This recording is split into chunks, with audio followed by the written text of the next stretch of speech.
किससे? वो एक दान के प्रसंग में एक प्रसंग आता है, सुना होगा आपने कभी, अपने क्या नाम था, युधिष्ठिर ने किमिच्छिक दान दिया, विधान कराया, कल्पद्रुम विधान, और कल्पद्रुम विधान कराने के बाद उसने किमिच्छिक दान दिया। और साहब जो मांगो सो मिलेगा, जो मांगो सो मिलेगा। और अचानक क्या हुआ, उसने जो हवन यज्ञ जो कुछ भी किया था, उसकी जो राख वहाँ पड़ी हुई थी, उसमें आकर के एक सर्प लौटने लग गया। ऐसा श्री कृष्ण वहीं खड़े हुए थे और इनको थोड़ा सा अभिमान दिखाई दे रहा था, कैसा दान दिया है मैंने, कैसा दान दिया है मैंने, बड़ा गजब का है। तो फिर क्या हुआ, उन्होंने पूछा कि यार ये क्या हो रहा है ये। तो फिर श्री कृष्ण जी ने कहानी सुनाई, पुरानी पिछले समय की कहानी सुनाई, और कहानी सुना करके पूरी बात बतलाई। सुनो सुनो, पता है तुम्हारे को? उसने पूछा कि भाई ये क्या हो रहा है, ये जो सर्प दिखाई दे रहा है, या नेवला था, समझ, नेवला या सर्प जो भी था, तो बोले नेवला, बोले इसका आधा शरीर तो गोल्ड का हो गया, गोल्ड का है, और आधा शरीर इसका नॉर्मल है, तो अब नेवला। तो क्या हुआ डॉक्टर साहब, सुनिए आपने, तो हुआ क्या कि थोड़े देर बाद वो बेचारा हताश सा, उदास होकर के वहीं बैठा था। इन्होंने पूछा कि ये क्या चक्कर है, नॉर्मल शरीर दिखाई दे रहा है, आधा गोल्ड का शरीर दिखाई दे रहा है। बोले घटना बहुत पुरानी है।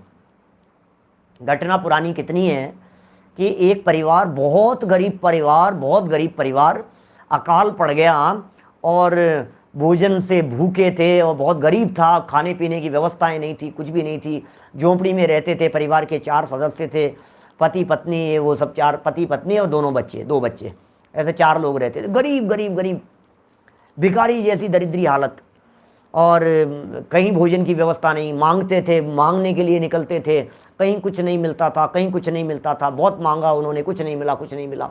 1 दिन हो गया, 2 दिन हो गए, 3 दिन, 5, 6 दिन से भूखे, 7 दिन से भूखे, कुछ नहीं मिला उनको खाने पीने के लिए।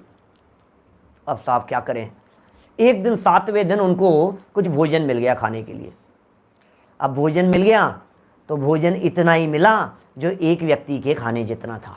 अब क्या करें बोलो। अब ले आए, अब एक व्यक्ति के खाने जितना, अब 4 लोगों ने घर में बांट लिया, बेचारे 7 दिन से भूखे थे। क्या इतने में क्या हुआ, जैसे ही खाना शुरू कर रहे थे, इतने में ही बाहर से किसी भिखारी की आवाज़ आई, भोजन है क्या, मैं 10 दिन से भूखा हूँ, 12 दिन से भूखा हूँ, भोजन है क्या। जो ये गरीब आदमी था, भीख मांग करके लाया था अपने हिस्से का भोजन। बोले मैं तो 7 दिन से भूखा हूँ, ये बेचारा 10 दिन से भूखा है, ये 12 दिन से भूखा है, 14 दिन से भूखा है, जो भी है अपना हिस्से का दान दे। उसकी भूख नहीं मिटी। पत्नी ने भी अपना दे दिया, क्योंकि एक व्यक्ति के हिस्से का मिला था, वो इतने दिन से भूखा था, 4 लोगों ने बांट लिया था, चौथा हिस्से क्या होता उससे, पत्नी ने भी दे दिया।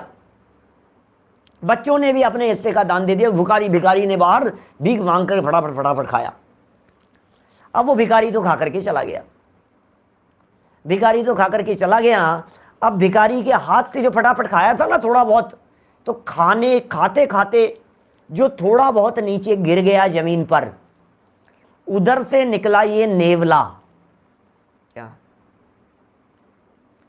नेवला निकला, और नेवले ने वहां वो कर लिया, भोजन ले लिया जो जमीन पे गिरा था। उस भिखारी का भीख में लाया हुआ, गरीब आदमी का भीख में लाया हुआ, भिखारी को दिया हुआ, भिखारी के हाथ से छूटा हुआ वो जो दान गिर गया था, आहार का टुकड़ा, वो उस नेवले ने खाया। और वो शरीर के जितने अंश तक नेवले के वो भोजन का अंश पहुंच गया, उतना हिस्सा उसका गोल्ड का हो गया। ये श्री कृष्ण सुना रहे हैं युधिष्ठिर को, और सुना रहे हैं, और कहा अब ये आधा हिस्सा इसका नॉर्मल रह गया। अब नॉर्मल आधे हिस्से को पूरा गोल्ड का करने के लिए ये जगह जगह हरिद्वार जाया आया, काशी जाया आया, वहाँ जाया आया, गंगा स्नान कर आया, जहाँ जहाँ अनुष्ठान होता है, जहाँ जहाँ जो दान दें, सब जगह पर पहुँचता है। इसे पता लगा कि युधिष्ठिर ने भी यहाँ दान का आयोजन किया है, चलो वहीं चलाते हैं, इतना बड़ा अनुष्ठान किया है, चलो वहीं कुछ मिल जाए और ये गोल्ड का हो जाए। तो युधिष्ठिर महाराज, ये आपके शरण में आया है और आपने किमिच्छिक दान दिया है, इसे दो। सारा का सारा भूत उतर गया, मैं क्या दे सकता हूँ, क्या दूँ मैं इसे। जो आपको लगता है ना हम देने वाले हैं, हम देने वाले हैं, हम दे देंगे, हमने दे करके बहुत बड़ा काम किया, लेने वाले में पात्रता नहीं हो तो दिया नहीं जाता है। लेने वाले के पुण्य का उदय नहीं हो तो देने का भाव नहीं आता है। एक तरफा नहीं है, दोनों तरफा चलती है भाई सब बातें। मैं कहता हूं कई बार ऐसा, जब आपके देने का प्रसंग बनता है, आपके घर में परिस्थितियां इस तरह की बनती है शादी विवाह के आयोजन में, तो आप किसको कितना देते हो? जिसके जितना भाग में होता है, जिसका जैसा भवितव्य होता है, जिसकी जैसी लेनदारी होती है, जिसके जितना पुण्य का उदय होता है, उतने प्रमाण में ही आपके द्वारा दिया जाता है। बोलो, मांगने आने वाले को 100 का नोट दे देते हो, घर में काम करने वाले को 500 दे देते हो, 1100 दे देते हो, आए हुए मेहमानों को 2100 का लिफाफा दे देते हो, अपनी बहन बेटियों को 5-5 हज़ार का दे देते हो। बोलो, आपने अपने कंवर साहब को 51,000 दे देते हो। आप किसको कितना दे रहे हो बतलाओ मेरे को, हैं? आपकी जो व्यक्ति दिखाई दे रहा है, उस व्यक्ति को, आपको सामने जो काम करने वाला है, उसको आपको 51,000 देने का भाव नहीं आता है। क्यों? क्योंकि उसका उस जाति का पुण्य का उदय नहीं है। देने वाला क्या करेगा? लेने वाले का भी चाहिए, और लेने वाला क्या करेगा? देने वाले का भी उस जाति का परिणाम योग्यता। कई तरह के कॉम्बिनेशन मिलते हैं तब जाकर के काम होते हैं, एक तरफा नहीं होता है काम। वस्तु के अनेक तरह के परिणमन स्वतंत्र अपनी योग्यता से होते हैं। मैं तो बहुत देना चाहता हूं, मैं तो बहुत देना चाहता हूं, जेब का जेब में पड़ा रह जाता है, वापस आ जाता है, दे नहीं पाता है। बोलो, देते देते लिफाफा कम हो जाता है, देते देते एंड टाइम पे कोई व्यक्ति कह देता है ज़्यादा कर दो, ज़्यादा कर देता है, बाद में पछताता रहना कुछ भी, मैंने 2100 की जगह 3100 क्यों दे दिया, अरे यार उन्होंने कह दिया, आप देने पड़ गए यार। भैया जितना जाएगा उतना जाएगा। 2100 का 1100 कर देता है, 2100 का 3100 कर देता है। क्या क्या है स्थिति? देते देते ही रख करके लेकर के आया था, 2100 रुपये देने हैं, किसी ने कहा कि यार सब 2500 देने पड़ गए, किसी ने नहीं सब 1100 ही दे रहे हैं। क्या तुम कोई बड़े आदमी क्यों बन रहे हो, ज़्यादा कम करो, तो कम करना पड़ेगा। अभी क्या करो बोलो, ऐसा चलता है। ये सब देने के संदर्भ में बात कर रहा हूं मैं, लेकिन पता ही नहीं है, पैसा देने को ही देना समझते हैं, लेकिन जनागम में कहीं पैसे दान की चर्चा ही नहीं की है। पैसा दान दे करके बिगाड़ोगे आप सामने वाले व्यक्ति को, ये समझ लेना। क्या करेगा वो पैसे का?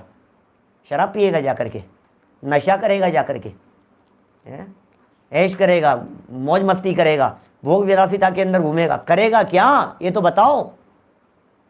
आपने जो पैसा दिया है, इस पैसे का सामने वाला व्यक्ति क्या करेगा? बोलो। दान देने के पश्चात भी सोचना चाहिए दुरुपयोग नहीं हो, बहुत जरूरी है।